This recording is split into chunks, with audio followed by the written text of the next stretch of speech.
আসসালামু আলাইকুম প্রিয় দেশবাসী। মূলত আজকে 10ই মে 2025 এক অভূতপূর্ব এবং ঐতিহাসিক একটা ঘটনা ঘটে গেল সারা দেশব্যাপী। মূলত আজ শনিবার 10ই মে 2025 উপদেষ্টা পরিষদের বিশেষ মিটিংয়ে আন্তর্জাতিক ট্রাইব্যুনালের সংশোধনী অনুমোদিত হয়।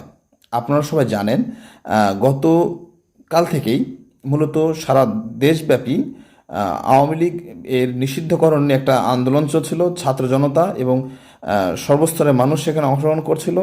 পাশাপাশি দেখা গেল যে জামাত এর পক্ষ থেকে অংশগ্রহণ তারা করেছে, পরবর্তীতে বিএনপিরও কিন্তু সায় ছিল।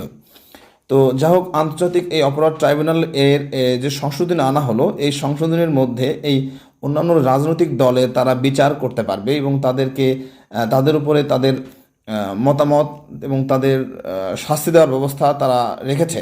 তো সেই মতামত অনুযায়ী আন্তর্জাতিক অপরাধ ট্রাইব্যুনালের বিচার শেষ না হওয়া পর্যন্ত, যতক্ষণ না পর্যন্ত এই বিগত ফ্যাসিস্ট সরকারের বিচার সম্পন্ন না হয় এবং জড়িত নেতাদের বিচার না হয়, সে পর্যন্ত জুলাই আন্দোলনের নেতা কর্মী ও সার্বভৌমত্বের নিরাপত্তার রক্ষায় এবং যারা প্রাণ দিয়েছে তাদের পরিবারের সুরক্ষায়, দেশের সার্বভৌমত্বের সুরক্ষায় মূলত আওয়ামী লীগকে নিষিদ্ধ ঘোষণা করা হচ্ছে।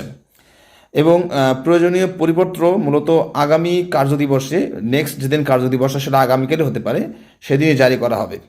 এবং আমাদের আসিফ নজরুল সাহেব উনি কিন্তু ঘোষণা দিয়েছেন যে আগামী 30 দিনের মধ্যেই জুলাই ঘোষণাপত্র আসতে চলছে। তাহলে বোঝা যাচ্ছে যে ছাত্র নেতাদের যে অর্জন সেটা সুরক্ষিত করার জন্য যে স্টেপগুলি নেওয়া আগেই প্রয়োজন ছিল, সেগুলো আবার নতুন করে নেওয়া হচ্ছে। তাই আশা করা যায় ছাত্রদের এই আন্দোলন দীর্ঘ সময় ধরে চলবে। অন্ধকার নেমে আসলো, বিদ্যুৎ চলে গেল, যা হোক, সাফল্য বয়ে আসুক আমাদের ছাত্রদের জীবনে। নতুন দেশ গড়ার যে প্রত্যয়, নতুন দেশ গড়ার জন্য তাদের যে আন্দোলন, সেটা দীর্ঘস্থায়ী হোক। আসসালামু আলাইকুম।